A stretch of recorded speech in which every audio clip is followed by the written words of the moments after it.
One of the things that I do whenever I teach club officer training is that I maintain a log of those that participate, because you get credit for that when it comes to awards at the end of the year.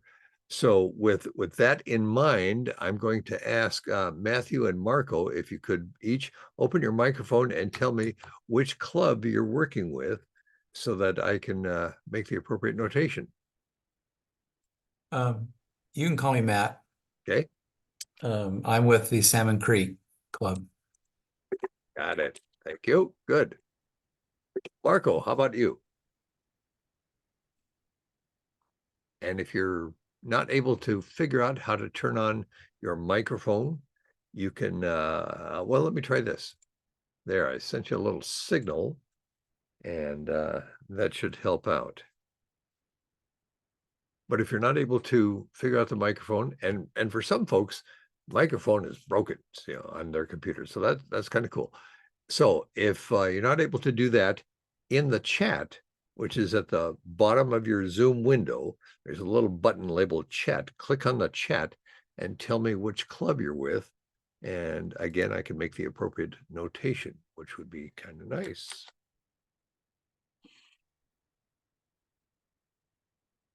And Sydney, you're with Camus? No, I'm with Longview Kelso Early Birds. Longview.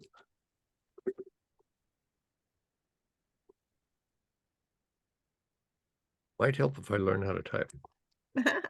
Yeah, Longview Kelso Early Bird.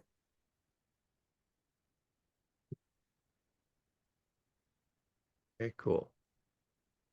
And I don't see anything. Okay, well, I can look up Marco and figure that out. So that's cool. All right, so let's go ahead and get this started. Again, I want to thank you all for connecting in this evening. I do appreciate you taking the time for this purpose. And so let's see what we got. First of all, and you probably already know this, but I'm just re-emphasizing, the training schedule is always available on the MD19 website. And it's down a little bit on the left-hand side. You click on that, it opens up the PDF, and there's your schedule. So keep that in mind. I update it every month.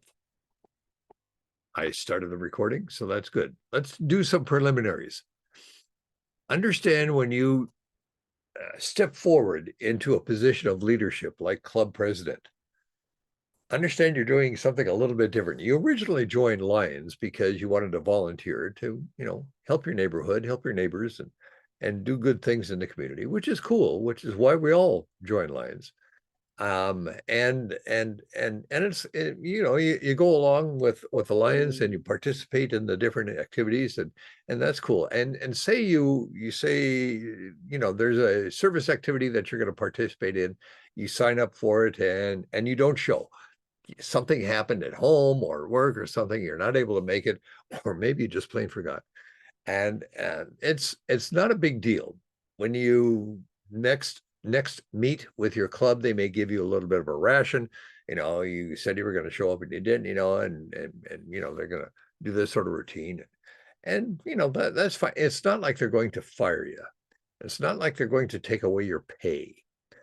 So that's fine. But when you step into a position of leadership, you're stepping away from the volunteer aspect, and you're stepping into a position of obligation.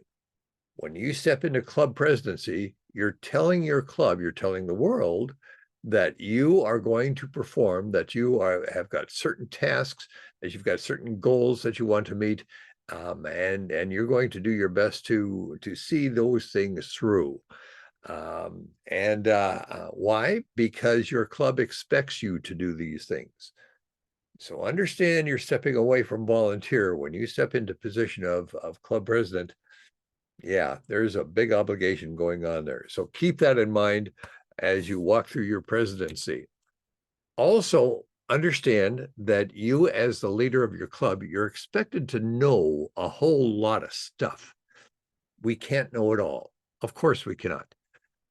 But you need to be able to find out. You need to be able to find the reference material. You need to be able to find answers to questions, and you need to be able to do it on your own without having to ask the neighbor, some other club president, your district governor, or whoever. You need to be able to figure these things out on your own, because that's part of leadership, if you will. And for that reason, during my presentations, I rarely give out exact addresses, exact links as to where you can find information. Why? Because I want you to be able to figure it out on your own. It's far more valuable for you, especially in a leadership position, if you have a good idea as to where to find it and how to find it. If you have to rely on someone else for a direct link, and then you're depending on someone else for your responsibilities as a leader. So for that reason, I'm not going to tell you how to find certain things, and I will tell you that there are certain things you need to find, that you need to have handy, but it's really up to you to figure out how to get there. Understand this session is not a complete club president training session. There are certain elements, certain aspects that I do not get into. I don't get into absolutely everything, of course not. But understand that this training session is intended to augment other training that is available for you free of charge. The training that is available includes the learning path, what they call the learning path. In the Lions portal, there's the Lions Learning Center. In the Lions portal, the Lions Learning Center, and there are a great number of courses free of charge. Some of the courses are short, 10 minutes, some are an hour long, and that's cool, but they're free of charge. And if you look for the President's Path, and that's a clue word right there. If you look for the President's Path, it will suggest that you take a series of courses. I think there are 3 different courses that are available in the Lions Learning Center. But understand that the courses that are available there and at Lions University are very broad topic courses. They're intended for every club president around the world. So therefore, they don't get into a lot of detail as to how you communicate, for instance, with your multiple district, stuff like that. That stuff is incumbent upon districts and multiple districts to provide that sort of training. And that's why we're here today. So I'm going to provide a lot of detail as to some of your responsibilities with regards to the district and multiple district information that you may not see at the Lions Learning Center with the President's Path or at Lions University. If you've never checked out Lions University, it's not hard to find. I strongly suggest checking out Lions University, free of charge.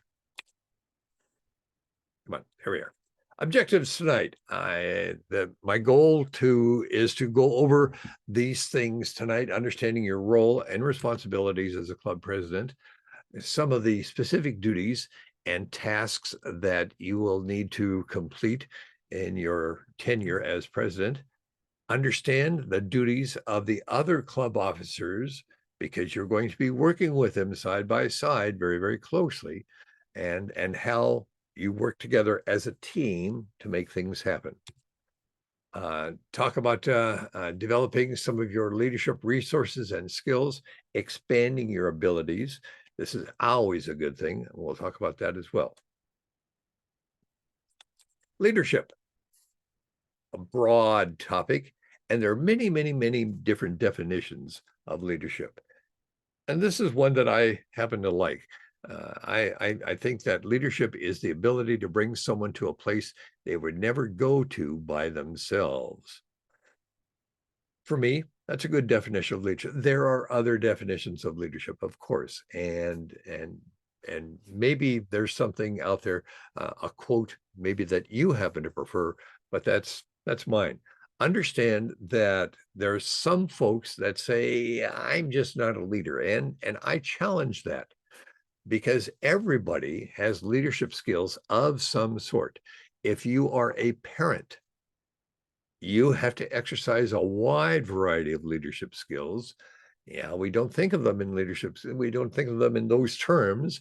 We think of them as parenting skills, and being a good mother or father, etc. But in actuality, it fits into the definition, into the variety of skills that are necessary for leadership. If you are in a supervisory position at work or a management position at work, you're exercising leadership skills.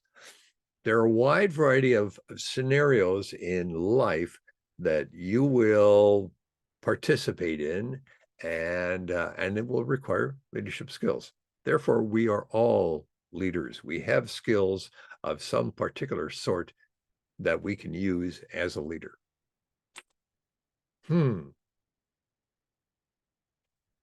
Here's what we'll cover. I just did that a couple of slides ago. I need to rework this thing. I'm going to talk about the role of the club president. I'm going to talk about, excuse me, your club's constitution and bylaws, briefly talk about protocols, talk about membership, very, very important. And we're going to be talking about the roles of your other club officers and leadership and learning opportunities that are available, planning, and some of the resources. Let's talk about the role of the club president. Understand that the club president is the chief executive officer of your club. For some people, they look at this in totality, the duties and responsibilities of club president, and they say, they don't sneeze. They say that the club president is more of a figurehead. Well, yeah, maybe yes, maybe no, because the club president's authority is limited. But I don't think that the club president is just a figurehead. There's some things that a club president has the authority and responsibility to do, making, of course, the club president one of the most important positions in the club. But the club president, of course, presides at club and board of directors meetings, of course. And the club president has the responsibility for ensuring the overall health of the club. That little phrase right there, ensuring club health, that is a wide topic. And for that reason, understand that the club president needs to be able to address different aspects of this position and do it in a good way to ensure the overall health of the club.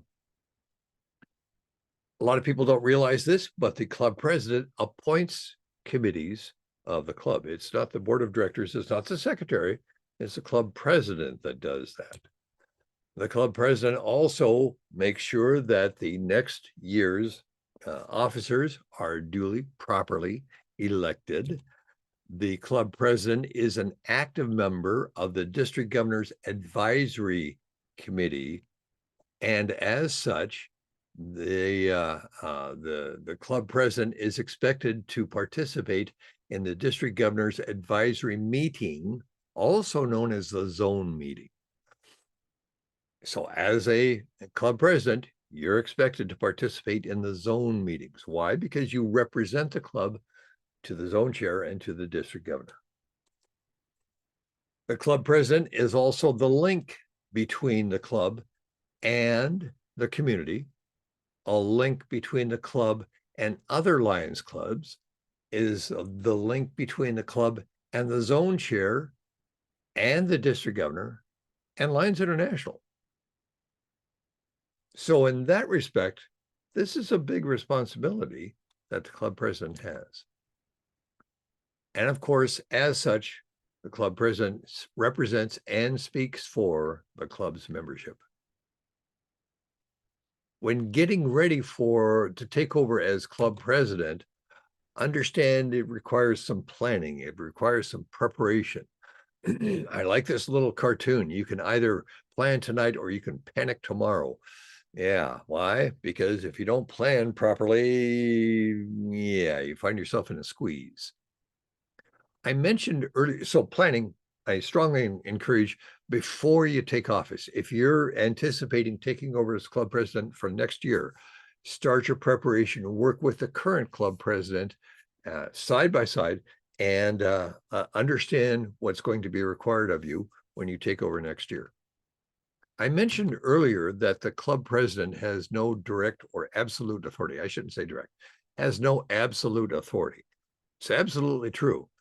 But the club president does have some authority, and those authorities come from your club's constitution and bylaws, your club's board of directors, and your club's membership. This is where the president's authority comes from these three sources. So before you take office, I strongly suggest that you download and keep within easy reach a couple of reference materials. Number one reference material is the Lions International Club President ebook. For Lions International, these club officer positions for which they have a guidebook or manual, if you will, they always phrase them as an ebook. On the other hand, Multiple District 19 refers to that same manual as a handbook. I strongly encourage you download both of these reference materials and keep them within easy reach, because you're going to find yourself using them throughout the year. I also suggest that you read your club's constitution and bylaws. Now, understand that your club's constitution and bylaws is a kind of a boring document, but you might think of it as a wonderful cure for insomnia. Okay, so there is a good aspect to it. But you really should read your club's constitution and bylaws. Why? Because many of the questions that are going to be asked of you, the answer is found right there. Yeah. I participate in a Facebook group called the Lions Global Lions Forum. And there are many, many questions that crop up there that and a lot of people will provide the answers that are applicable to their club when the proper answer is found in the club's constitution and bylaws. And I will respond to them. The answer is found at that location, not what Joe Blow had to say about it. Many of your answers are going to be found there. Get familiar with your club's constitution and bylaws. Before you take office, attend as many of the board meetings as you can. These are board of directors meetings. And as much as possible, become involved with your club's projects, your club's service projects, fundraising, all the activities that your club does. Participate as much as you can.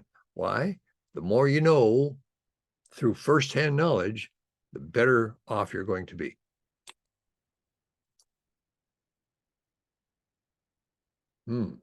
I didn't set up my sequence correctly here.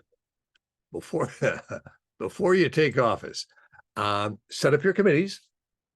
That means, of course, talking with the people that are going to be chairing the committee. I strongly suggest you let the chair of the committee figure out who's going to be on the committee. But communicate with your potential chairs and set those up in advance as much as possible. You want to establish a good, solid working relationship with your club secretary. This is very, very important. Your club secretary is your right-hand person. You're going to rely on your club secretary a lot. So make sure that you've got a good working relationship, a good communications relationship with your club secretary. It makes a difference. And you want to be able to work with your budget committee for the budget that's going to be coming up in the year. And this, of course, is taking into account at least two different elements: your administrative budget, which is the money that you bring in from fellow Lions that can be used by the club for the club, and money that comes in from the public that must be returned to the public. So the internal or administrative account, anticipate a budget for that. The activities or external account, and maybe call it the project fund, whatever, different clubs have different names that they use, which is cool. And some clubs also have foundations, and the foundation is a separate entity that also requires a budget So you want to work with your budget committee to make sure that these are set up before you take office. Identify some particular goals that you want to see and outline these things, not outline, but detail them in a club planning session. If at all possible, do a club planning session before you take office, in May or June, before you take office, so that when you're ready to take office, everybody understands what we're going to be doing. Strongly recommend a club planning session. If at all possible, bring in someone from a different club to actually facilitate this session. It makes a difference. If your club has not yet done this, strongly consider the idea of a 3-year plan, or maybe a 4 or 5-year plan. Long-term goals that you would like to see the club accomplish. And maybe some of those goals are going to be ongoing, that they never have an ending, which is cool. But if you can develop a good 3, 4, or 5-year plan, then you are setting up for success your successors. And that's always a good thing. When you're organizing your committees, again, they're appointed by the president, you, the president. Your selection process should be geared toward finding lines who have a touch of creativity, who think outside the box, who think a little bit differently, who have different ideas as to how to accomplish certain things. Your new lines, your junior lines, the ones that have recently joined your club, make sure that you give them the opportunity to participate. Why? Fresh blood with fresh ideas. Give the current chairperson, if it's an ongoing committee, give the current chairperson a choice as to whether he or she wants to step away or continue. On the other hand, if the current chairperson has not been doing his or her job, don't give them the choice. Appoint someone new. Now, I realize for a lot of clubs, a lot of club presidents, that's difficult to do. Because after all, these are your friends. And you might be offending this friend because you're not letting him or her continue as chair of a particular committee. And we need to be able to do this. We need to be able to think of this in terms of a business rather than just a group of volunteers, because technically we are a business.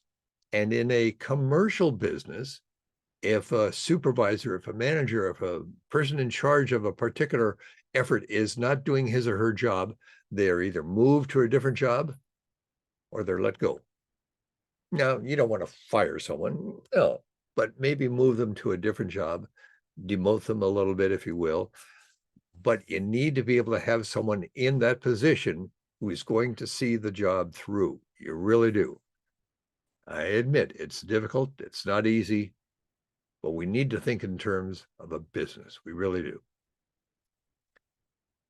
For the candidate for the position of chair, ask if he or she is interested. Don't just appoint arbitrarily. And when you're talking with this person, ask whether he or she might want to be able to do this. Look for a certain element of enthusiasm, of passion, of eagerness to get into this and make it work. That's a good sign right there. And last but not least, make sure the job fits the volunteer and the volunteer fits the job. That's all this thing about finding the right candidate, finding the right chair. Immediately upon taking over as president, you want to make sure that your proposed budgets are shared with the board of directors. Proposed budget. It's up to the board of directors to approve the budget. And of course, the board may want to make some changes to the budget, which is cool. That's all part of the process. But understand, it's the board that approves the budget. Provide the board with a list of committee chairs, again, letting the chairperson figure out who's going to be on the committee. And depending on the size of the club, maybe assign certain vice presidents to chair or oversee certain committees or a group of committees, so that the chairperson reports to that vice president rather than to the board.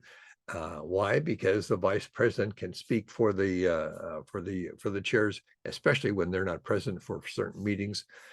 This is a good thing. This is all part of the organization to make sure that there's communications, to make sure that there's teamwork, and to make sure that things get done. And of course, you want to share your goals. You want to be able to work with your team and your club to ensure that everyone's on the same track, everyone's on the same page, and you're ready to make things go forward. I've used both the term goals and plans. Understand an old saying that's absolutely true. Any goal without a plan is just a wish. Whatever goals you and your team have brought up, they're great, but without a plan, it's just a wish. So make a plan. Talking about goals and your plans, making sure that when you develop your plans that you utilize the SMART standard. SMART, of course, being an acronym: specific, measurable, attainable, realistic, and time-bound. Time-bound means deadlines. If you can include all 5 of these elements in your plan, you have got a much greater chance of success than without. Strongly encourage you to consider that. Consider also choosing 1 or 2 significant new goals for the club. And maybe the club has already got a full calendar and you really can't squeeze anymore. And that's fine. That's fine. And if your club is in that position, good for your club. But it's possible that you may want to take on 1 or 2 additionals just to expand your opportunities, expand your reach, whether it be a fundraiser or a service project. Expand your reach so that your club is a better organization. And of course, working with your board to develop these plans to meet the goals. And whatever the goals, whatever plan, once things start moving, you and your vice presidents want to be able to monitor the progress of these committees, of these goals, to make sure that things are getting done. When it comes to goals, think outside the box. Maybe consider something a little bit different. Consider the member satisfaction survey. This is part of the CQI process, Club Quality Initiative. And what this is a study of your club and how you operate and how your members like to participate in this thing. This is a detailed examination. And I will tell you right now, there are some clubs and some club presidents that don't want to do this. They don't want to know what the answers might be. If you've got the courage, I strongly encourage you to go through this process. It's not something that you can do in one meeting. You bring in an outside facilitator to do this process. You will get some direct, truthful answers, and you will be able to take that information and maybe make some changes as to how your club operates, make some improvements. It's a good process. It's not easy. It takes a little bit of time, but I do like to encourage it. Maybe recruiting in a different manner. Maybe you've heard the old saying about if you've been doing the same thing in the same way and got the same results, and they're unsatisfactory results, gee, maybe you need to try something a little bit different. Okay. Maybe consider starting a club branch. So if you've got a group of members that cannot routinely meet when the rest of your club meets, or you've got a group of members that don't participate in some of the service projects or fundraisers or activities of the club because they're just not interested in doing that sort of stuff, maybe you need to channel them into a branch where they can pursue these ideas, where they can participate at a different time, at a different location, the regular meetings, and they can make things happen on their own. What's required to start a club branch? 5 members, and they don't have to be from your club. They can be new members or transfers, which is cool. And it requires less than 5 minutes of doing the paperwork online in the line portal by the club secretary. Less than 5 minutes. Great idea. And consider maybe something a little bit different when it comes to your service projects and your fundraisers.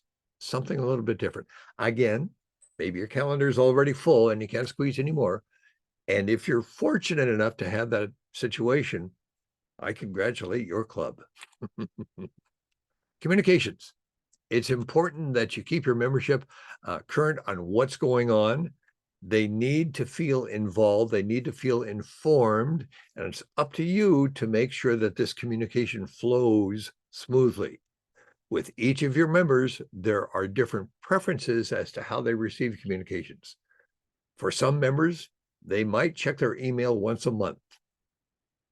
For some members, they may rely on telephone calls. That's the best communication method for them, which is cool.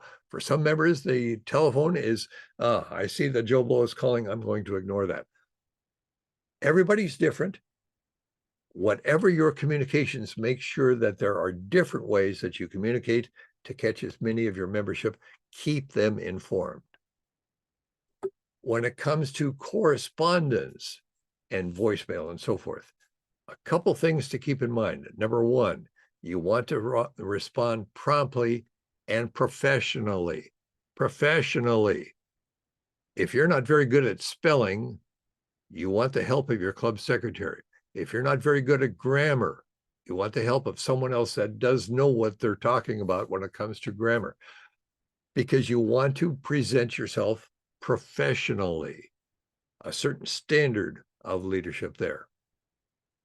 And you want to work with your club secretary to make sure that all of the communications, all of the email and the snail mail and so forth, that they are responded properly and promptly. Work with your club secretary. This is very, very important. And sometimes you may want to merely delegate, because it's going to be a long, involved process.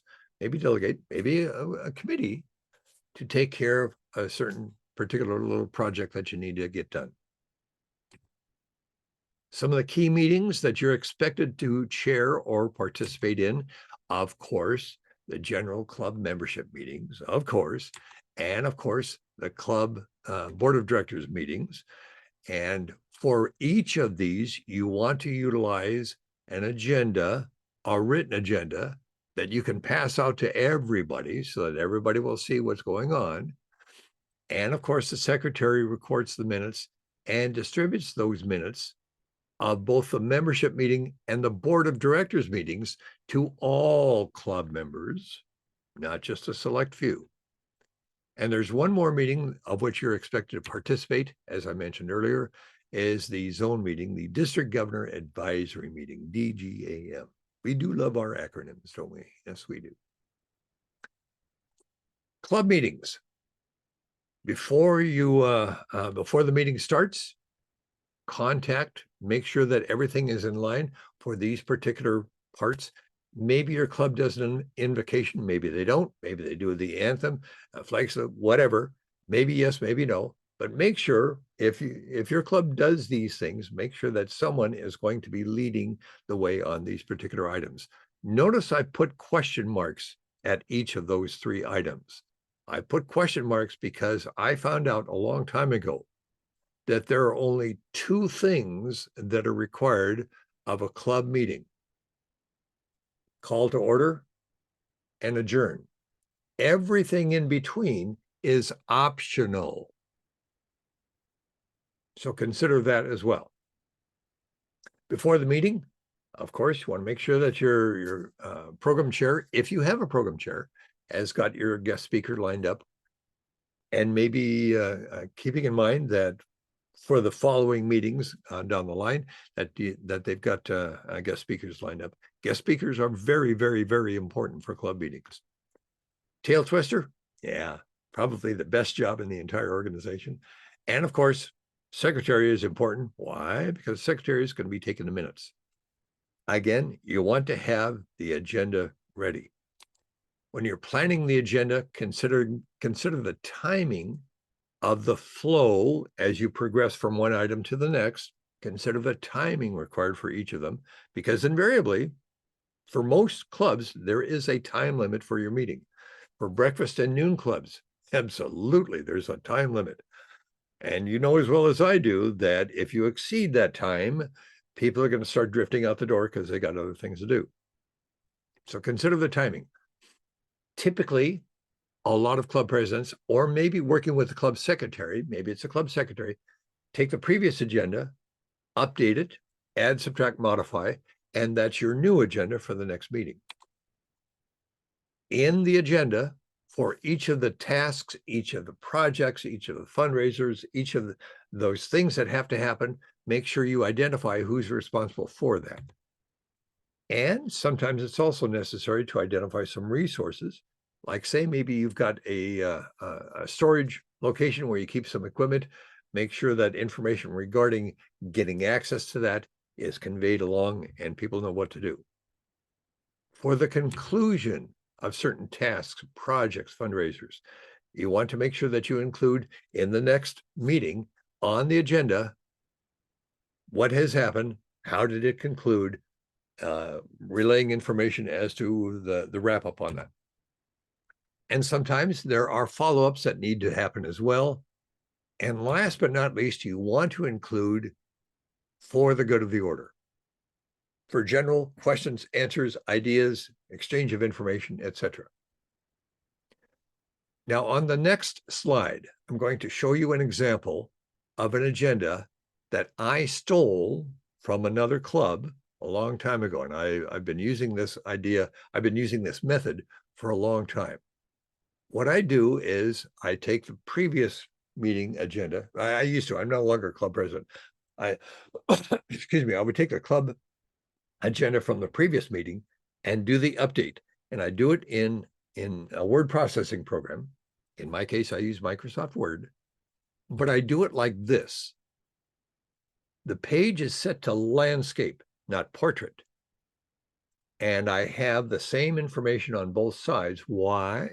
Because I'm going to take that piece of paper and I'm going to slice it in half. Yeah, I don't need the entire 8.5 by 11. This, for me, this works very, very nicely. But the nice thing about this is on the back of this is the checklist of things that I as club president, I wanted to make sure that we accomplished throughout the year.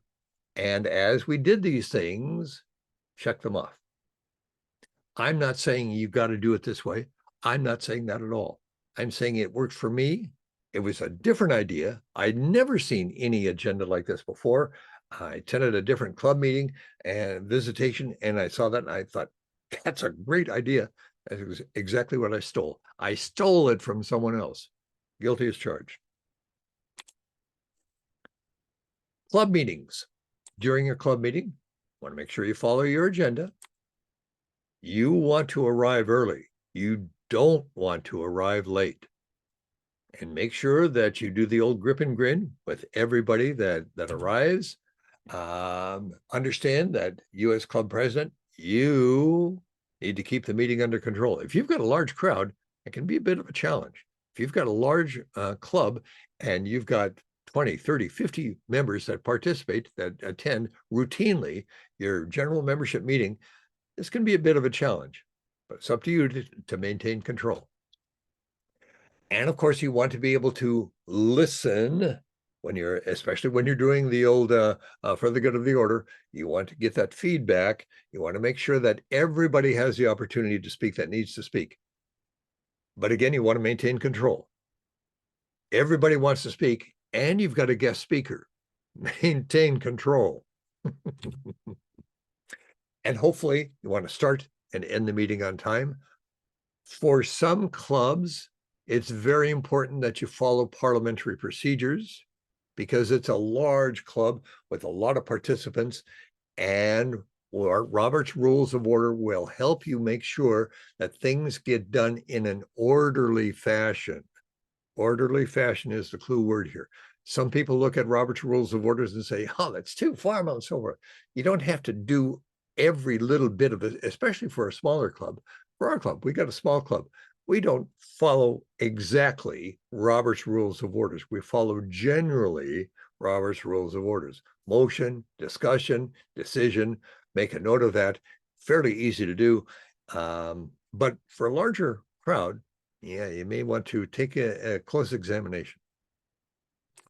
Board of Directors meetings. Again, you want to prepare the agenda and determine which of the committees are going to be reporting. Typically, for most Board of Directors meetings, you want the treasurer's report for each of the funds that you have going. Distribute the last meeting's minutes before the next meeting. And a good club secretary is going to distribute the minutes of the meeting for both the general membership and the Board of Directors. They're going to distribute it on the evening of or the following day. And again, distribute to everybody.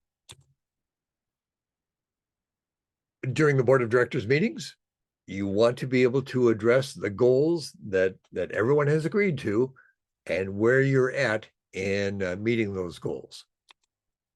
You also want to review the club programs, the fundraisers, the service projects, the different activities, and make sure that speakers are lined up for the general membership meetings. Again, I didn't get that sequence right there.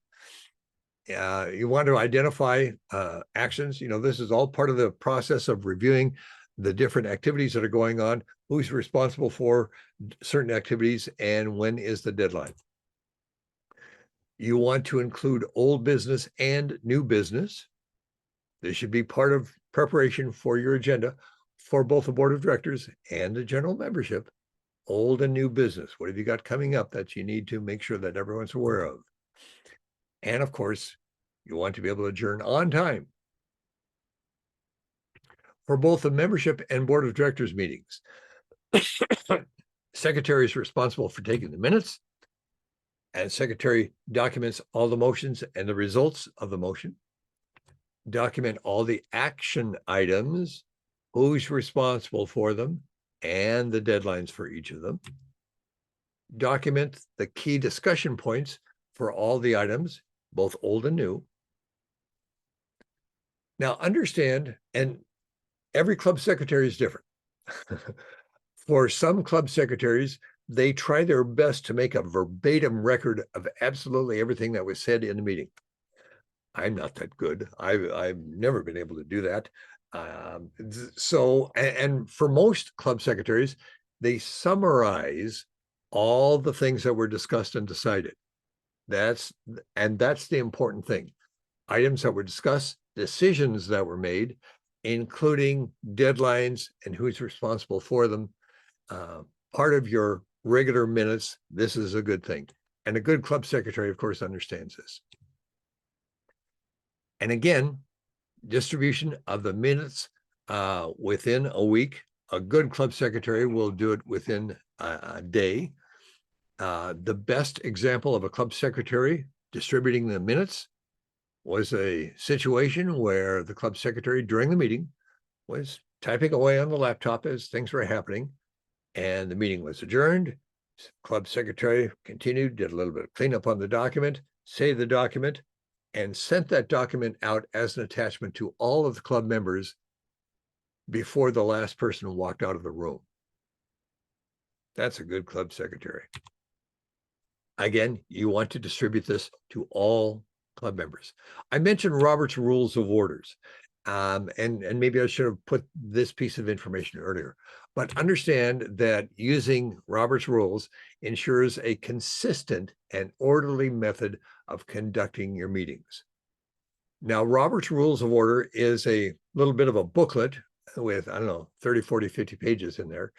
But in the President's Handbook, the MD-19 President's Handbook, on pages 12 and 13 is a good summary and suggestion as to how you might want to utilize Robert's Rules of Order.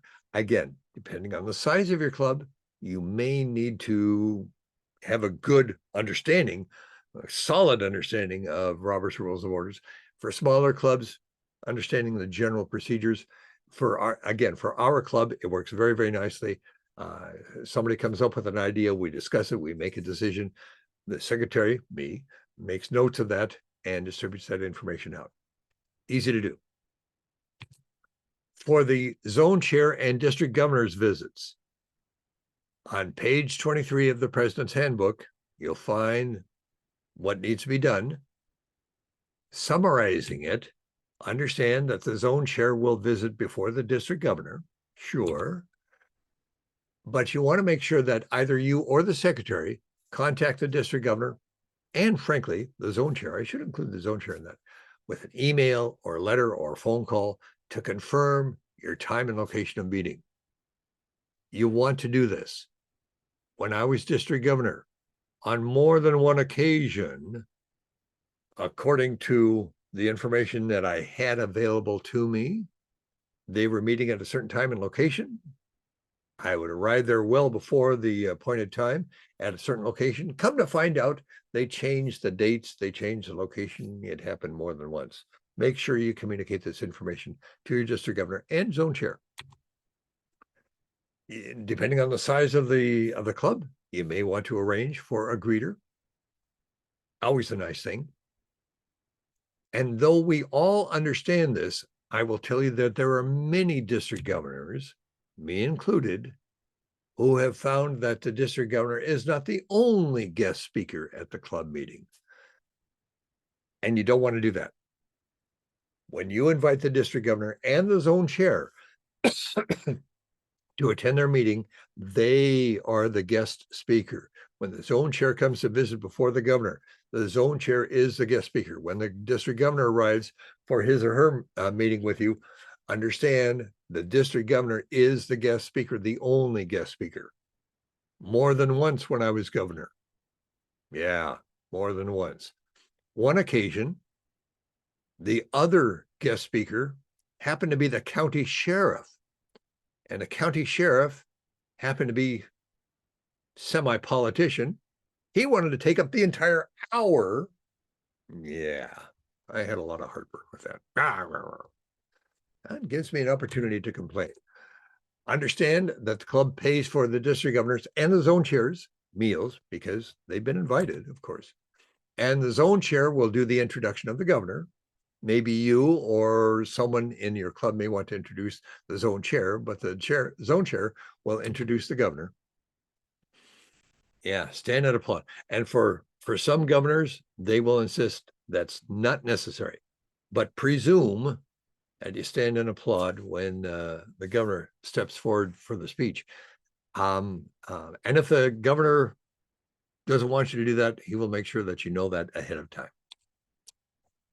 Understand that at the conclusion of the governor's speech, presentation of awards and so forth, that's part of the joy of being a district governor. You get to bring awards.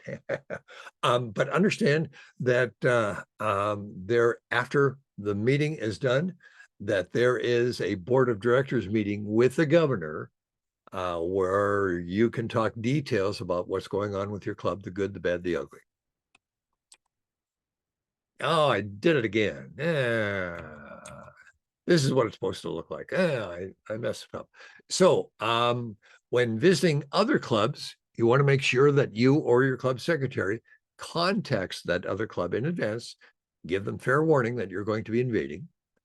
Whatever visitation you arrange, make sure that you arrive on time or before. I'm a retired Navy sailor. For us, the standard is if you're not 15 minutes early, you're late. I've adopted that standard for a very, very, very long time. So I arrive on to make sure that I arrive on time, I'm at least 15 minutes early. And if you have visitors present from across the border, then of course the arrangement, if you do the singing, this should be the arrangement for the U.S. club, and you have visitors from Canada, you sing "O Canada" first, and the reverse, of course, for the Canadians when you have U.S. visitors. Oh, yes. And if you invite someone as a guest, not a guest speaker, but as a guest to your meeting, and your meeting is normally a meal, understand that someone pays for that guest's meal. Maybe it's a club, maybe it's the person that did the invitation, maybe it's always the club president, whatever it happens to be, but make sure that when you invite someone to attend your meeting, that you pay, someone pays for that guest's meal. I would like for you to consider Lions International's Club Excellence Award. This is easy to accomplish. They make changes to this every year. They make adjustments to this every year. But for this year, these are the things that must be done during the year in order to qualify for the Excellence Award. +1 net, that you conduct service, which is what Lions are all about, that leadership training opportunities are taken advantage, that you've got people in the pipeline that are taking leadership training. Yeah. Marketing, it's a new thing for the Club Excellence program. Marketing, that you make an effort to advertise to the public, not to your fellow members, but to the public, what your club does, and that your club does something toward club development, that you've advanced, you've improved in some aspect of how you do your business. Details are in the form. Look up on the Lions International website, look up Club Excellence Award, and you'll find all the details that you need. And frankly, for most clubs, they qualify for this. Most clubs qualify for this, but few clubs actually fill out the form and send it in. Club and membership awards. Besides just Lions International, there are other awards that your club or your club members may be qualified for. Club President Excellence Award from MD19. And there used to be one from Lions International Club Excellence Club President Award. I don't recall if they've renewed it again this year. You might want to look that up. Maybe consider something like the Lion of the Year. Of course, you can do the Melvin Jones Fellowship. Of course, understand the Melvin Jones is not an award. It is a fellowship. It is a sort of a society in which the membership has qualified and been recommended by their club for this position. It is a fellowship. It is not an award. So you're a member of the fellowship, the Melvin Jones Fellowship. MD19 has a number of awards as well. Look them up. Maybe consider the committee chair of the year. Oh, maybe consider rookie of the year, or new lion, new member of the year, something like that. Or create your own award. You as a club president, you can create awards to be given out. So creativity, yeah, use your imagination. When presenting the awards, make sure you prepare.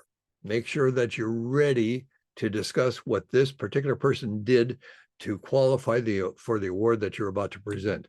Make sure you know how to pronounce that person's name. You'd be surprised at the number of presentations of awards that I have witnessed where the person doing the presenting had no idea how to pronounce their name. Give proper recognition, discuss what they did, prepare for this. Show respect for the presentation. It's not something that you blithely hand out and toss their way. No, you want to bring some dignity into the presentation. Use notes, and for me, I have to use notes. I have to use notes because otherwise I'm going to forget half of it.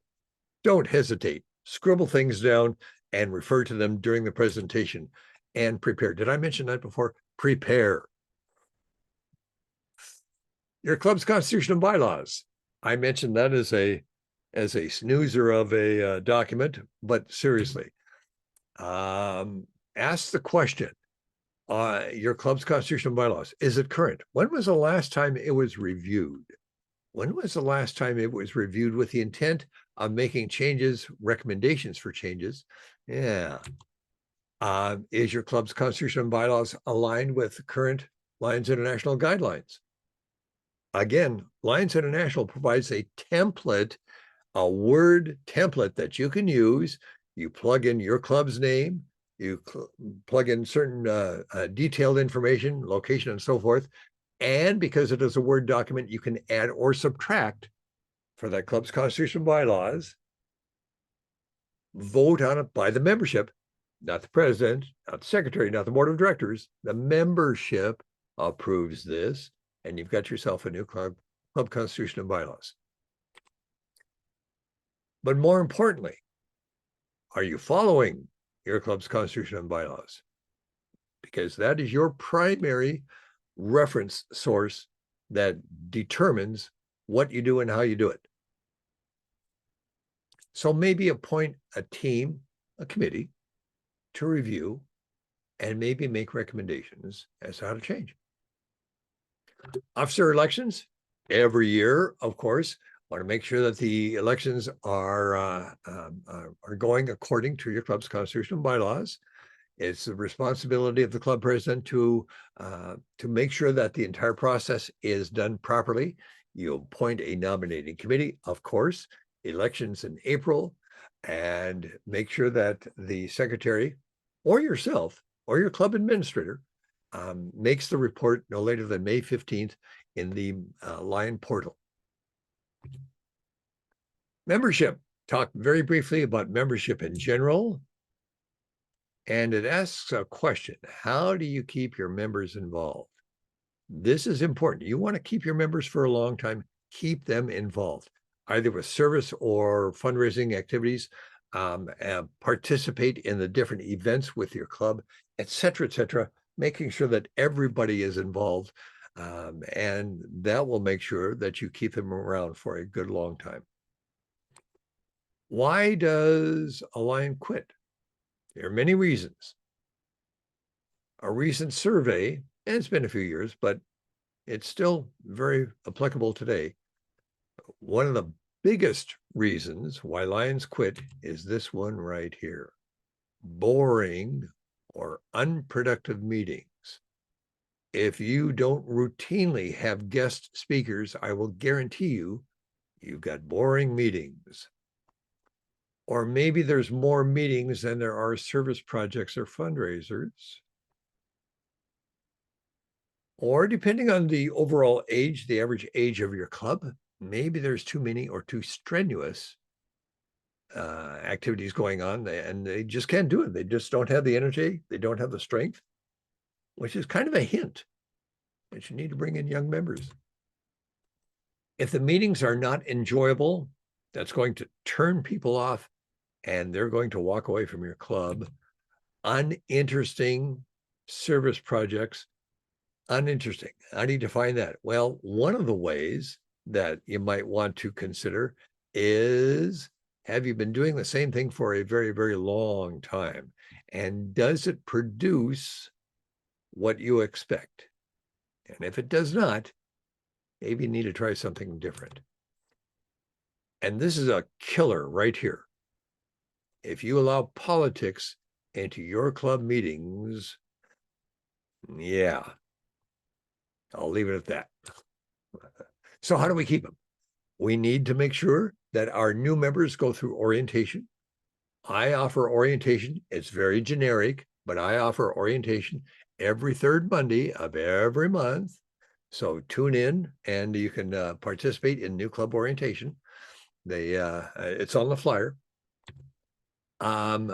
Assigning members to teams, to projects, to tasks that interest them. Planning events that include family members. This is a great idea. Now, the family does not have to mean just children. It can mean also grown children or neighbors that are nearby or family that are nearby, cousins and brothers and so forth and so on. Yeah, why not? Interesting meetings are going to keep your members around. Yeah, I talked about that earlier. Avoid burnout. And this is easy to do. It's obvious that people are getting burnt out When you keep assigning them the same thing over and over and over again. Yeah. Creative and honest recognitions. I talked about some of the recognitions earlier. There is one recognition that is very, very cheap, very, very easy, and can be done very, very quickly. And that is one of your members did something significant that is in need of congratulations. You call them up to the front of the room during a meeting and you explain to the membership that this line did such and such. We really appreciate his or her efforts. And we're glad that this person is a member of our club. And you shake their hand and say, thank you. It goes a long way. Try it. You might also ask for help if they're trying to do something, especially membership wise or otherwise, and you're running into dead ends. Try bringing in some outside expertise. GMT, by the way, stands for Global Membership Team. Okay, so every district has a GMT. So maybe ask for help, and the district governor might very well appoint someone. The member satisfaction survey, mentioned that earlier. Why do people join? Some of us join to serve. Some of us are looking for an opportunity to lead. Some of us are looking for both. But understand that the better you know your members and their particular goals, the better that you're going to be able to run your club and make things happen smoothly. So respect their goals, respect their ideas. Now, hopefully you won't have to run into the need to exercise conflict management. And for the vast majority of club presidents, this is not a problem at all. But occasionally, these little things come up. The sooner you nip it in the bud, the better. How do you nip it in the bud? There are entire courses that take days, in fact, weeks, courses on conflict management. Yes. And I'm not going to try to explore all of that. Very, very briefly, when it comes to conflict management, you need to be able to understand everybody's different point of view, if you will. And you need to be able to meet with everybody involved and make sure that everybody involved understands that they can step back in order to save face. Oh, and I got my sequence wrong again. You must give them permission to walk away and don't, and this should not have been the last one. Don't allow one person to dominate the process. And sometimes you'll find that situation. One person is insisting on speaking the most because they're right. Don't let them dominate that process. It's not an easy thing to do, especially when both 2 or 3 sides are dug in and they're determined. But you might want to consider taking a look at the Lions Code of Ethics. In the Lions Code of Ethics, and I think it's number 4, that says essentially that if somebody thinks that my position or action is wrong, I will presume that I am in the wrong and I will step away. I will step back. Not an easy thing to do. We as human beings, when we're right, we're right. And everybody ought to be able to see that. And everybody ought to be able to comply. Yeah. One of the best tools of conflict management is convincing one or both parties to back off. Why? Because they are your fellow lions, they are your friends, and you need them as part of your organization. Now, occasionally, even rarer occasion, is the occasion when when one of those parties is absolutely disruptive, destructive, and is perpetually causing problems. In that situation, you may want to take it to the board of directors and ask the board of directors to consider revoking the invitation to membership. Only the board of directors can do that, not the club secretary, not the club president. the board of directors can revoke membership of any member. It's a last resort. Sometimes you have to do it. I've participated in 4 different processes on that exact thing. It is not easy, but thank goodness it's also extremely rare. Thank goodness. Enough of that. Oh yeah, and maybe use a third party to facilitate, someone from outside the club. They don't have a dog in the fight, if you will. I want to talk briefly about the duties of the other executive officers, your vice president, secretary, and treasurer. The vice president, of course, is there to pick up if you're not able to participate. Vice president is the one that will step forward and conduct the meetings or do whatever needs to be done because you're not available. Typically, vice presidents have a group of committees that they oversee, that committee chairs report to the vice president as to their activities and so forth. And of course, vice president must be familiar, intimately familiar with all of the club's different activities. Again, because the vice president is going to need to step forward in the stead of the club president. The vice president is a member of, by default, a member of the board of directors and participates directly with all of the decision-making of the board of directors. The vice president should be active in as many of the events as possible. I mentioned that earlier. I need to change that. Stands in for the club president as necessary. I mentioned that earlier. And monitors the progress of the committees. I'm doing some repetition here. I need to work on that. And of course, expected to step up to first vice or president next year.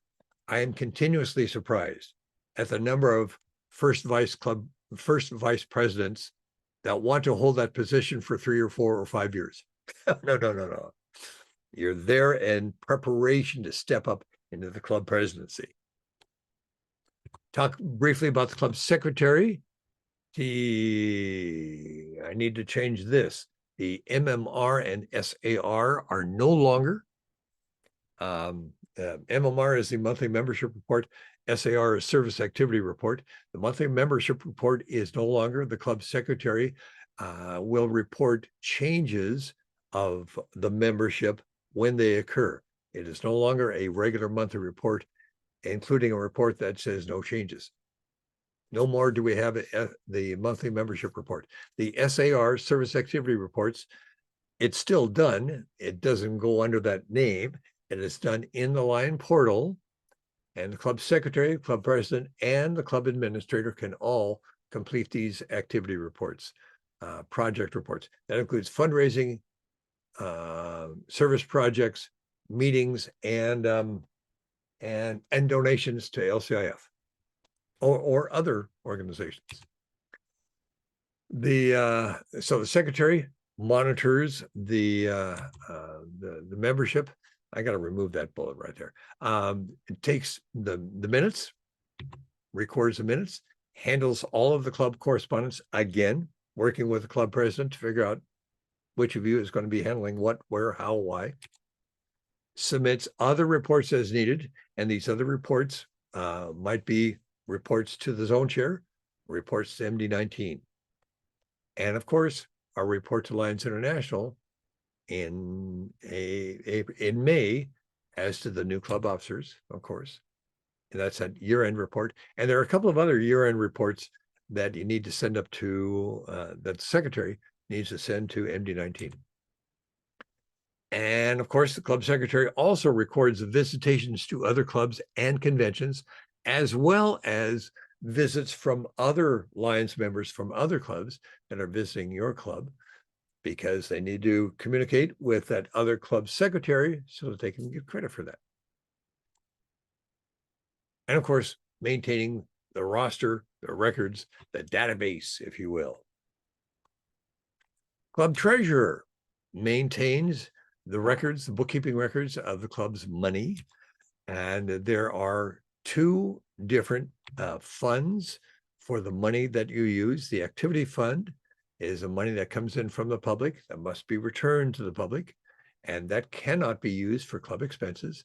The admin fund is money that you raise from your fellow Lions, not just your fellow Lions in your club, but fellow Lions from other clubs as well. Say you got a raffle going on. Okay. So that money can be used for your club expenses. Club expenses are everything from a Zoom license, like what I'm operating with here, post office box, anything that requires money to do the administrative things of a club. That's what that money is used for. The treasurer prepares a draft budget for the for all of your funds. And of course, this should be done with a committee. And then that budget is a proposal that is given to the board of directors. And the duties of the treasurer includes issuing payments for expenses and donations as approved by the board, not as approved by the secretary or as approved by the treasurer, as approved by the board of directors. Talk about the directors. With the club president, the directors determine the overall direction and goals of the club.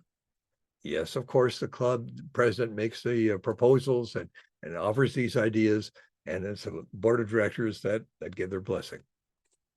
The directors understand that each of the directors is a voting member. Each one holds one vote, except for the club president, the chair of the board, except in times of a tie vote. That's when the club president can provide the tiebreaker, but otherwise the club president does not vote. And again, that's found in your club's constitution and bylaws.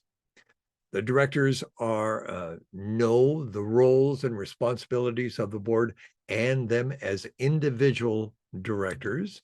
They are knowledgeable of all of the different club activities. They're knowledgeable of all of the questions that are before the board and participate in the discussions that lead to a decision. Let me emphasize that again. Actively participates in the discussions that lead to a decision. You'd be surprised. Talk about leadership in general. You want to capitalize on your opportunity, and when you step into a position of club president, capitalize on that. Why? This is an opportunity for you to grow and expand and learn, because you can guide and you can encourage other members, not just towards goals, but other less tangible things like improving your club operation, improving your club's leadership, including succession. Yeah. Understand every member has an important role to fill in your club, and no task, no role, no effort is small. They are all important, and we need to be able to work together if we're going to improve our service to our community. I mentioned earlier the Lions Code of Ethics. Lions Code of Ethics is 8 items, not a difficult thing to, well, the language is, you can tell that it was developed about 100 years ago. If we did the same thing today, we would use slightly different language to make it, for us, make it flow a little easier. But I do encourage you to track down the Lions Code of Ethics. Again, it's on the Lions International website. Track down the Code of Ethics, read it, understand it, and you might be surprised at a couple of things that are in there. Here's another thing that's kind of on the negative side. I don't like to talk about it, but it's something that needs to be discussed. And that is, if your club does not pay the dues to Lions International, it is possible that your club may undergo what is called financial suspension. And these are the rules that apply. A balance greater than 120 days and or exceeds $20 per member or over $1,000 total can lead to financial suspension. If your club is in financial suspension and the problem is not resolved after the 28th of the month following the suspension, your club can be canceled, which means your club no longer exists. Now, of course, before this happens, Lions International will be communicating with the club treasurer, secretary, and president saying, hey, we've got this problem developing here. We need to resolve this. It's not like they suddenly give you a financial suspension and with this big surprise. They give you plenty of fair warning. So pay your dues on time. Understand that clubs will not be placed in financial suspension if you communicate with International and work out a payment plan. They will not give you a financial suspension if you make an effort to work with them. A club in financial suspension is not allowed to conduct any fundraising or service activities until that suspension is resolved. Club activities are limited only to meeting for the purpose of resolving the problem. This is a rare occasion, but it does happen, and this is a result. One last item. The cancellation of a club can be rescinded within 1 year from the date of cancellation if the club pays the account in full. So there's a two-step process. Well, actually three. Warning about financial suspension, and then cancellation. Even after cancellation, if the bill is paid, then of course the club is restored and normal things can happen, which is cool. Beware that if your club has been canceled twice, it will not be renewed ever again. Yeah. Even rare, right? Does not happen very often, but it has happened. I want to talk very briefly about the Lion Portal. This is the new system that especially club secretaries, but every member can get access to the Lion Portal. There's a lot of information in there that every member can use. But for the club president and secretary, it's important that you understand how to get in there. I have a session on the Lions Portal that has been recorded, and it is on YouTube. You can watch it at any time. YouTube is free. Search by my name, and you'll find a great big long list of all of the recordings of all of the trainings that we've done here in the past, including the one recently that we did on Lion Portal. So check it out. But understand, in the Lions Portal, you can report new members, transfer or drop, change status in some way. You can print a club roster, a PDF. You can generate a PDF of all your club members, which is cool. Or you could download the membership data to a spreadsheet or database and utilize it in that way. You can also use the portal database. Also understand that the information that is recorded by you and or your club secretary regarding your membership, all of the details recorded in there form the source for our district roster.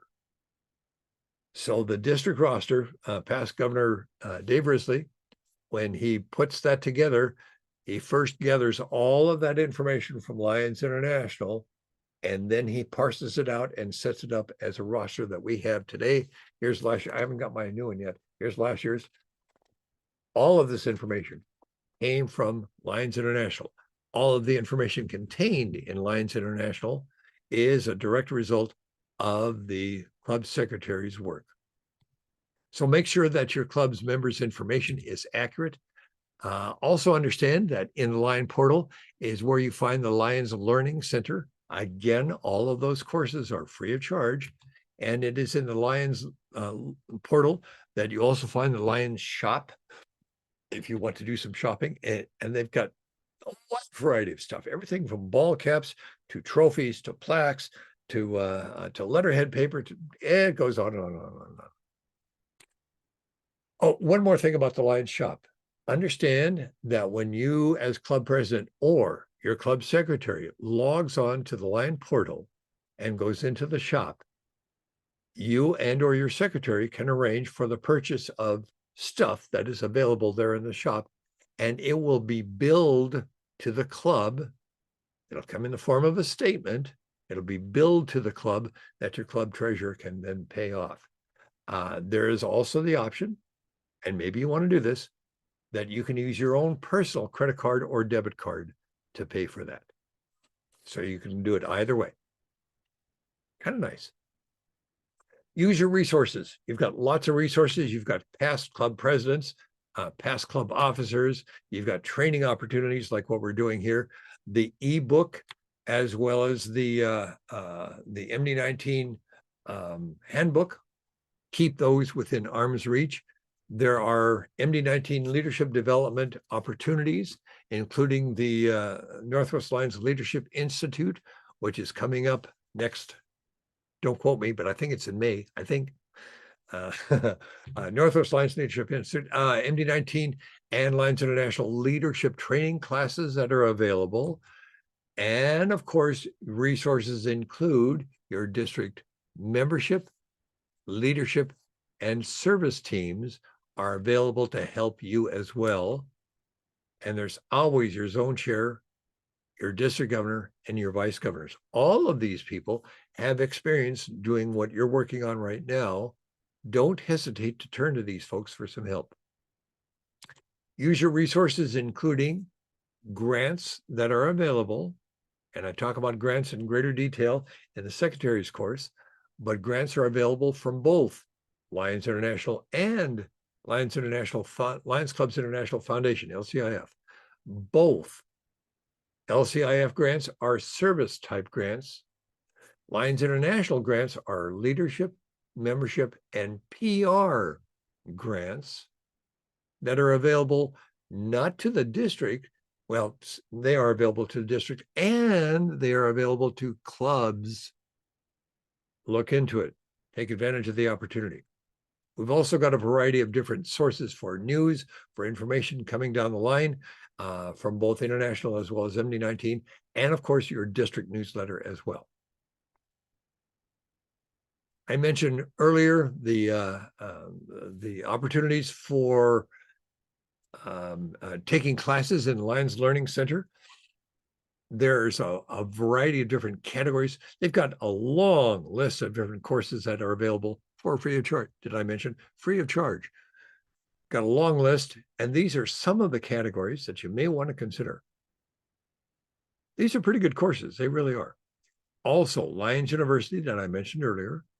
Lions University is a separate organization from Lions International, but of course, it is affiliated with Lions International.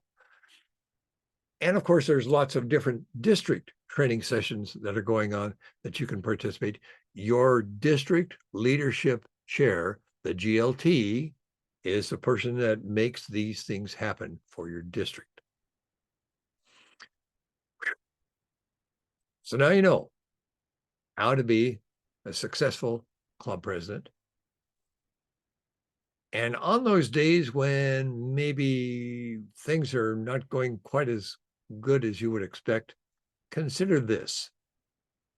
The drops of rain make a hole in the stone, not by violence, but by oft falling. This is old language from a long time ago. Off as in often, as in frequent. The rain makes a hole in the stone, not by violence, but by frequently falling. Your progress may seem small, but you're making progress. So don't let that deter you. With that in mind, I'm going to open up the chat to see what sort of activity is going on. And I would encourage you to, if someone has got a question, speak up and let's talk. Can we ask questions here? Sorry for the grooming. I just finished a club project. So Barry must be looking terrible right now. Our secretary is awesome, but most don't need the materials. Yeah, maybe. My Leos want to join our club for some environmental projects. Good for you guys. We have our Leos club do the same thing. We involve them in as many of our projects, not just environmental, but as many of our projects as we can. Down here in the state of Washington, we have the Lions Eyeglass Recycling Center. Every time we make a trip down there, we always bring a group of Leos with us. So yes, involve your Leos as much as you can. So let me switch over to the view. Here we are. Good. Questions. Oh, Barry does have his hand raised. turn on your microphone and talk to us. Excuse me, I'm just going to turn off my fan so it doesn't. Go ahead. There's a couple things. I had one question early on, and more kind of came through. At what point does a club charter that say is gone MIA and nobody knows where it is, but if we find it and dust it off, is there sort of like a protocol where it's okay, we gotta look at this and throw out the old and get the new and revise it and bring it up to the 21st century or something like that? Is there, because that's happened to us, our senior board members are scrounging to find out who has the charter and what's in it, and it came across because some things were done not like in a proper setting in face meeting, but everybody agreed to do something, and then somebody went ahead and did it, which included spending some money, and that person was told, "Oh, you broke the rules. You shouldn't have done that. That's bad. And it says, "Well, show me the rules. We don't have any." And I said, plus, not rules, protocols, procedures. That's what I think a charter would be. Okay. Understand, by definition, your charter document is different than your club's constitution and bylaws. Your charter document is a document that comes from Lions International that says your club is chartered on this date, and these are the members that were in the original charter, the original club membership. Oh, right. I'm sorry. Yeah, I mixed up mine. So your club's board of directors, your club's constitution and bylaws, if you're unable to find that, you can utilize the template that's available on the Lions International website, use that, modify it to make it fit what you guys do, and it has to be approved by the club membership. Right. And you're all set. Yeah, that was interesting too, that I didn't know the membership had a say in the Constitution. But that's cool too. Yeah. Another thing, we've had situations where we have a health committee. We rarely get the opportunity that they have a need, but like when somebody in the healthcare sector refers somebody to us, they need a wheelchair, they need eyeglasses, they need surgery or something like that. They're referred to us, and there's been a couple situations, one recently where two people said, well, if the person's in dire straits, the president and the treasurer have the ability to spend $100 on behalf of the club each. And then somebody said, well, I'm pretty sure that all the board of directors have that same authority. But they weren't sure.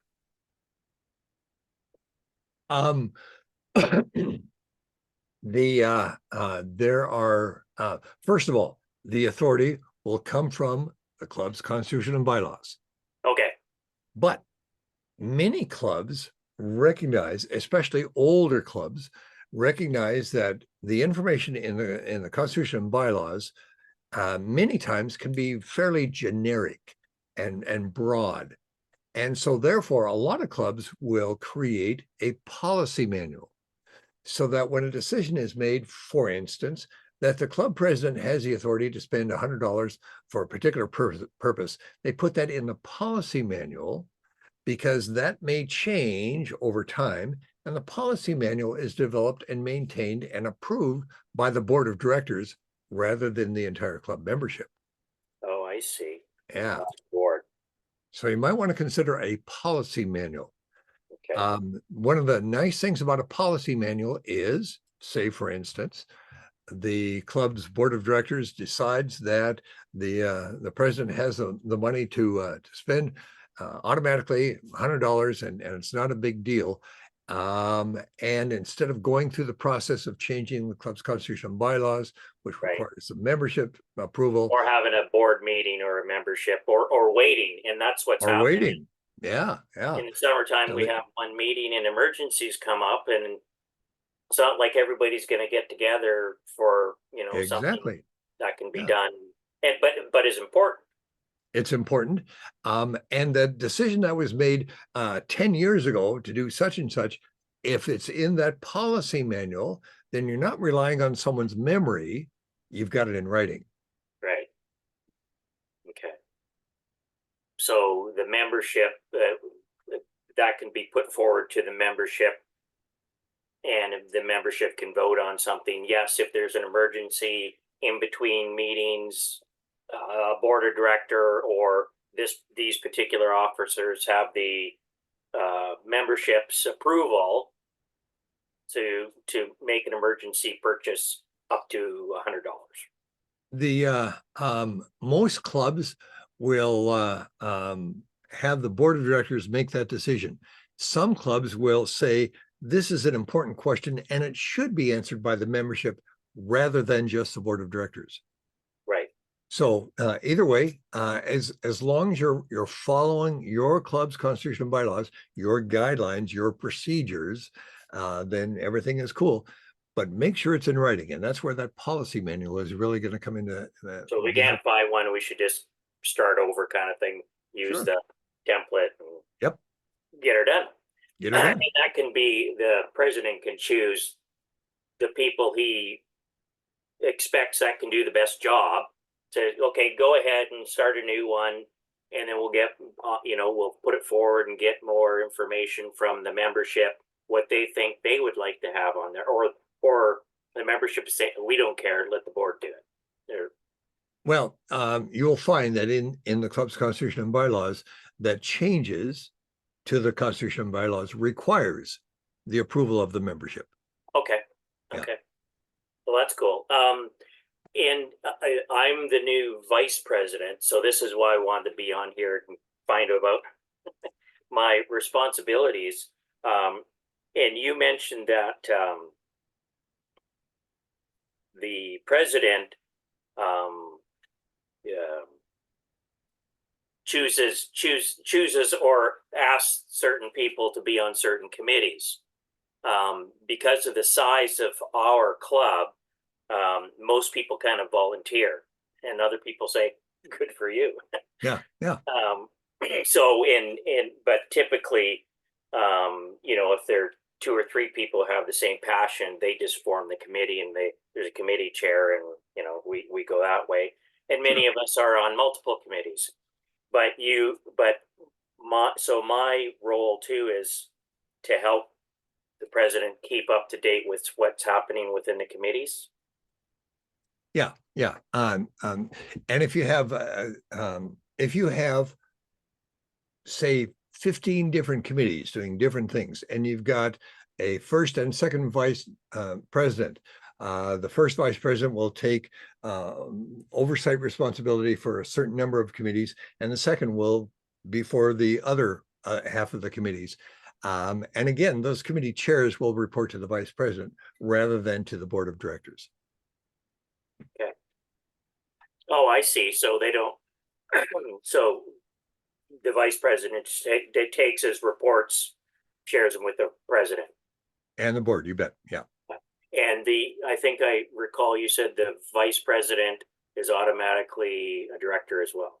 Correct. All vice presidents are automatically by default, as well as president, secretary, treasurer, and of course, with the election, you want to have X number of members that are voted into a directorship position, not because that they're club secretary, but because we've got some additional people that we want on the board of directors. Right. Kind of like a director at large. Well, yeah, not really at large, a director. Yeah. Okay. I would discourage a director at large. I mean, that's a director that you seldom see. No, you don't want that. Oh, I see what you're saying. Yeah. No, that's cool. That's very interesting. I think, and these are things I think I want to take to our next meeting. But have a chat with the current president and say, hey, these are things that are important. We should dust these things off and get them going, and, you know, put some people together to, you know, it's not like our job. It's like, you know, have everybody have a little piece of it so everybody's involved. You bet. Yeah. Yeah, that's great stuff. And if if there is like one person or two people, then let's say they tend to be a little dictatorial, like, you know, because a lot of our club members have been club members for decades, and so they expect that if we have an idea, that should be what we do, because I've been here, done that, been here, you know, done all these different things, been in, you know, all these different roles. So what I say should go, because, you know, I've been around for 10, 20, 30 years. So I guess what is the, like, if you're, what is the kind of format to kind of go and say, how do we decide that, you know?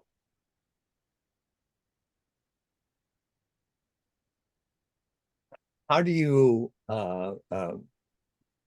restrain Yeah. someone from overwhelming the discussion, dominating the discussion?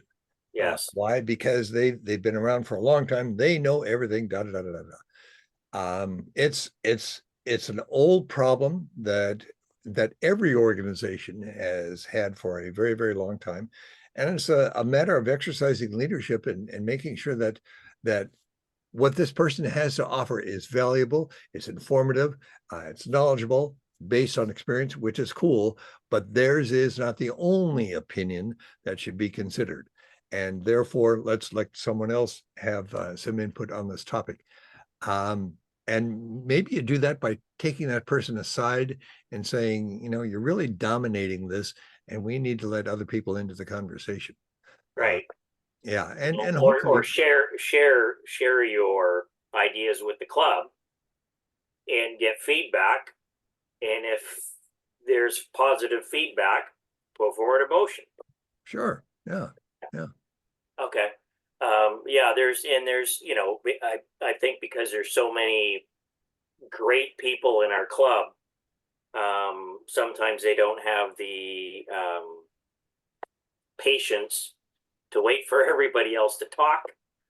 But I talked to a couple of people, and I says, I promise you, when I take over next year, or if the president is away and I'm taking over, the mallet and the bell are going to be right in front of me, and I will use it.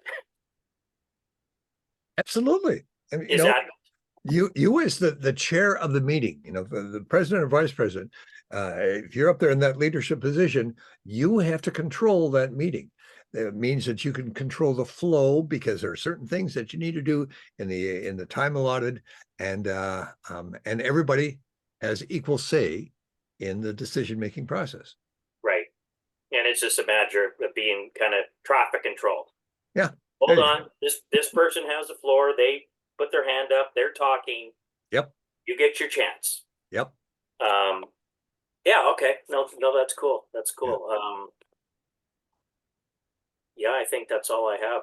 I probably have a dozen more after we finish this, but and this is going to be recorded. I can go back and listen and make more notes. Yes. When we get done here tonight, I will be sending it up to YouTube. Again, on YouTube, search by my name, and you'll find a list of all of the recordings that we've done. And I am recording this, aren't I? Yes. Yeah. Zoom said so. Yeah. Yes, I am recording this. And so, yes, it'll be up on YouTube. And there are other recordings that I've made on the same topic. Don't hesitate to watch the other ones as well, because there may be something discussed that will help you there that we don't touch on tonight. Okay. One last thing. Sure. Your club, is it Silverdale? Yeah. And is that like Silverdale Maple Ridge? No, no. We are in Kitsap County, Washington. Oh, Sil- okay. Silverdale is north of Bremerton, and there are actually two Silverdale clubs. We've got the Silverdale Sunrise, which is us, and the other club, which has been around for a lot longer, is the Silverdale Dandelions. Oh. Okay. Yeah. North of Bremerton. Yeah. So that's like is it out like it's like a peninsula or something, isn't it? Well, the Kitsap Peninsula, is Kitsap County, and we are between Bremerton and Paulsbo to the north. So we're right halfway between the two of them. Cool. Okay. Yeah. Yeah. Sorry for Um, taking over, everybody. That's all right. I think I'm good now. Good, good. Thank you for the questions. You posed some very good questions. Thank you. Other questions from others on the call tonight?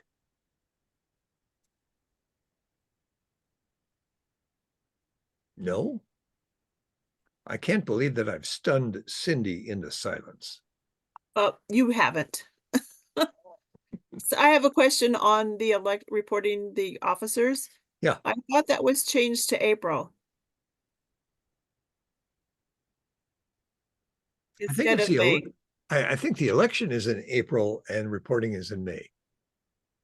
I don't No? think so. Oh, I could be okay. wrong. But Yeah, I last could be year wrong. we had to report by April 15th. No, May 15th, isn't it? May 15th. Okay. I will One way to find research. out. We can look it up. Yeah, I will look it up. Yeah, me too. Now you got me wondering. Yeah, my wife's our secretary, so she might know. Well, I'm pretty sure it was, but Okay. Yeah, Okay. I'll look it up. it may 'Cause have changed back. I don't know. Yeah, and I want to have correct information in here. So yeah. Other questions, Barb? I thought it was May 15th too, but I know what I've done every year since I've been secretary. I have, as soon as our elections are finalized, I immediately report them. That's a good job. Yeah. Nothing wrong with that. You Because bet. that way I don't forget. Yeah. I'm very good at forgetting things. You and me So- both. Yep. So I do things right away. Yeah. Yeah. I And don't then blame you. I had one other statement to make, Sure. like you were saying, like committees report to the vice president. In our meetings, what we've done, well, as long as I've been with the club, so I guess they've always done it, both at the business meeting and at the board meeting, there on our agenda, there's always for committee reports. So if any of the committees have anything to report, then we report it at that time. Nothing wrong with that. With larger clubs, That way the whole membership knows everything right on, whoever attends the meetings. sure. With larger clubs, that will be done by the vice president that's in charge of overseeing, because that vice president will have all of the information and can go run from the next to the next and get it done that way. For smaller clubs, yeah, the committees will typically be reporting directly. Yeah. Yeah, usually the chairperson reports. Yeah. And Barry said that his wife, their secretary, said April 12th. Well, that's a new one on me. Now you really got me curious. Yeah, I just looked on the forms, but they're 2017, and I'm sure they've updated it since then. And what does it say on the form? It says May May. 15th, Okay. Yeah. but that's 2017. Yeah. So. I don't think things have I'm- changed, but But we just updated our bylaws too. I asked them because I'm the president this year, and I said, "Where's our bylaws?" And nobody knew where they were. Mhm. So we went ahead and had a meeting this week and updated ours, and we'll present those to our club next month. Yep. It's not a difficult process, really. No, it's not. And you have the form already there. Yeah. So you just have to do a little tweak here and there. Yep. Exactly. And then as things come up, then you can redo them or add to them or. Yeah. Or create a policy manual, which would be an easier process. That would. Yeah. But understand that every club, when you download that template, the template is a Word document, and you can add or subtract to that. There's one club that Barb knows about where they modified their constitution and bylaws so that every member of the club was a member of the board of directors. Yeah, Until a we couple years canceled ago. that. Yeah. That's Thank a bit too many. God. Barry, you had another question. Yes, I'd forgotten you had talked about club lengths, like clubs that go on and people say, "Oh, I got stuff to do," and we have experienced that where people, they lose interest, or we're at the end, or we get into the new and old business, and they just out the door. Yeah. But sometimes the old business or the new business, because the old business has maybe been changed, or we're taking the old business and taking information from that to update stuff. What is there a suggested meeting length? Like ours goes for an hour to an hour and a half, but we don't do tail twisters. We don't greet people in the door as they come in. We just kind of, people wander in and we get down to business. And sometimes it is quite boring. Even as an officer, I'll find it like, oh, I need another beer, because we do ours at a Legion, and so we have access to beer. But at the same time, I know some active members who are maybe more active previously either don't come to every meeting, or they don't stay very long. And I'm just wondering, like, we thought about doing a tail twister because we had been at one of the conventions, and like my wife saw a thing on that. Sounds like a lot of fun to me, but another member said, well, all the members who are like 70 and up, they say, oh, tail twister, and their eyes go up in the air, and oh, do we really have to do this? But it's like, it's a matter of having fun and engaging people, and but at the same time, it does, if you're going to have a finite meeting, it does take out of the business. So it's like, maybe it means we don't do a treasurer report every meeting. Maybe we do a treasurer's report every other meeting. So we juggle we take two things out and juggle them, so we have time to have fun, and also give people the opportunity at the end of a meeting to say, hey, I've got an idea, or I was talking to somebody at the Children's Hospital Foundation, and I want to mention it. But if people bugger off, and then it happens actually too much. They bugger off, and then they say, well, how come I didn't know about this thing that was happening?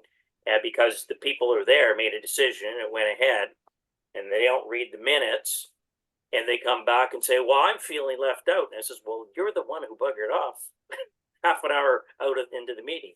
Anyways, I digress. So what can you do about that? Cindy, you had a thought on that? I do. We don't normally do a treasurer's report at our regular meetings.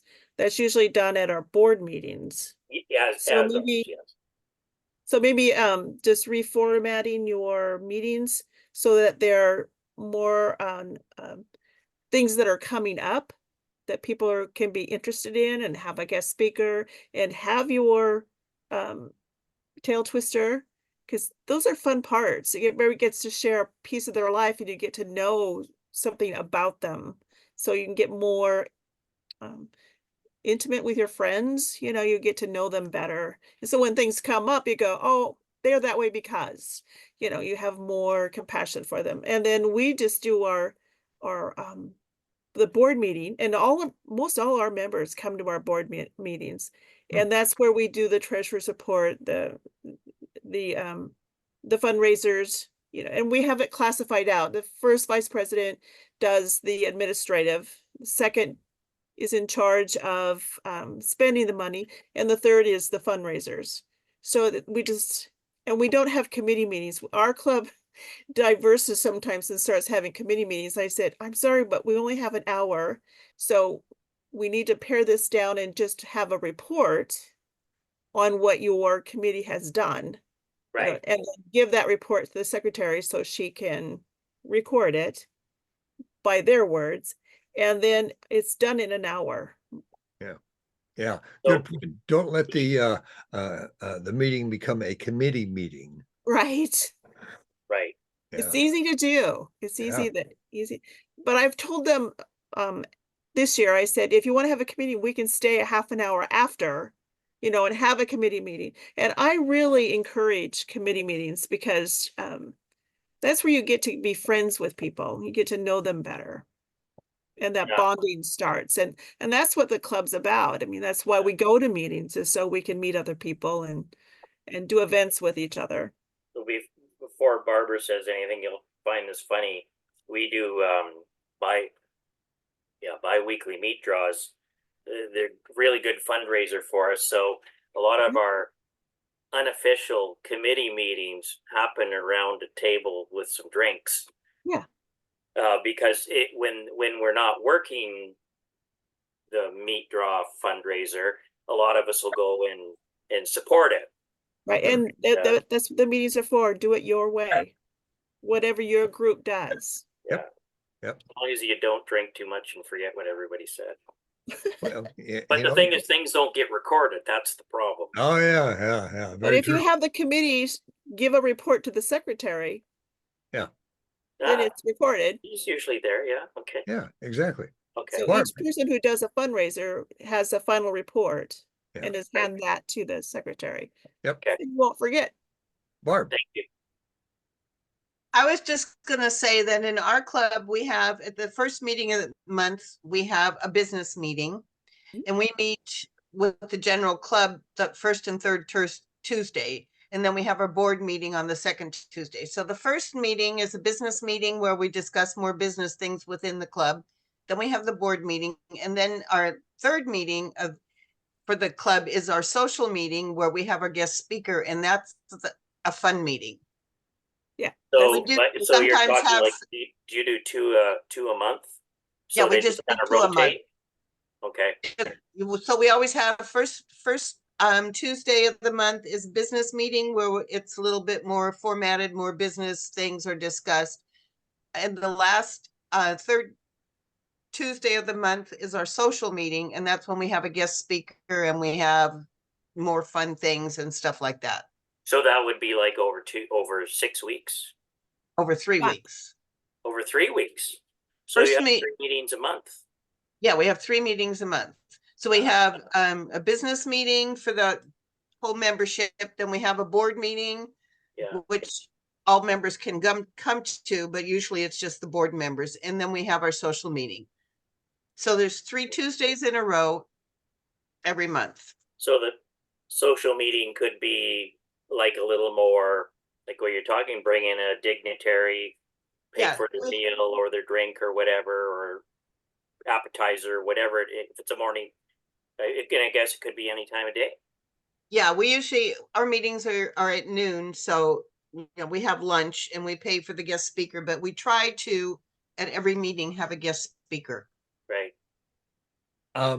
Every I've club gone is to one where they're every Tuesday. I and mean, they- every social meeting.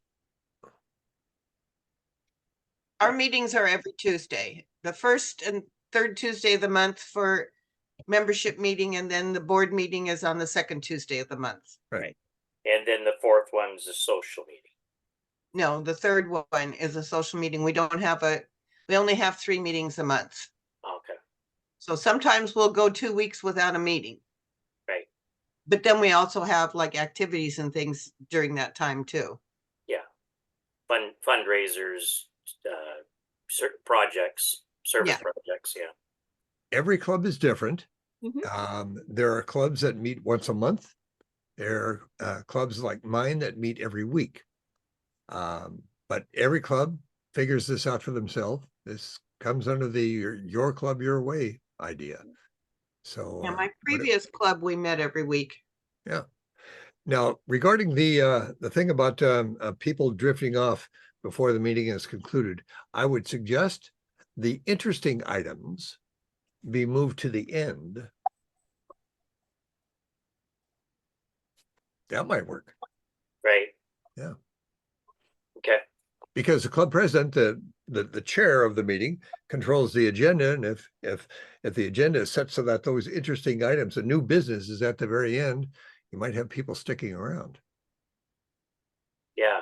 And I think what it is too is some of our committee reports go a little long, and then other board members have questions, and then other people have questions, and it's like, no questions, report. Yeah, there you go. Yeah. If you got questions, take it offline. Do it separately after we're done here. Yeah. Okay. Yeah. Yeah. Or have a question and answer period at the end. Yeah, Right. there you go. Okay. Cool. And so does everybody agree like an hour is that's like a ideal time, or hour and a half, or If you consider for a very, very long time, it's been recognized that most people are able to hold their attention for about an hour. If you Yeah. go beyond an hour, people start drifting off or they drift away. At schools, your classes are from junior high through high school, your classes are an hour or less. So when we're doing formal training that takes all day long, I teach at a local community college, and once an hour we take a break because people need to be able to, do something else, come back in, they're ready to refocus and continue. right? And looks like there's just the four of us now. May Yeah, I just quickly ask each of you how many members do you have? We have Mark. 47. 47. Barb, how many Yeah, you I have? had a club where we had 175 and we met weekly, but only 40 to 50 people would show at the lunch. Right. So Okay. Barb? We have 29. We lost 3 members Hmm. in the last year. Yeah. Yeah, and ours is a dozen. Oh, I see. Yeah, ours is about 20, of which a dozen are active. And all but 2 of those are directors. Mhm. Yeah, Ours Um, is too. yeah. We have maybe a dozen active members out of 29. Yeah. And some got voluntold because they said they still wanted to be on the board, but they wouldn't say what they wanted their position to be, so they were put into positions. As long as they get the vote, they're happy. there you go. Yeah. Okay. Well, thank you. I appreciate that, everyone. Hey, no problem. Anything else for the good of the order? Okay. Hearing nothing, we'll go ahead and wrap this up. Again, I want to thank you all for your time and connecting tonight.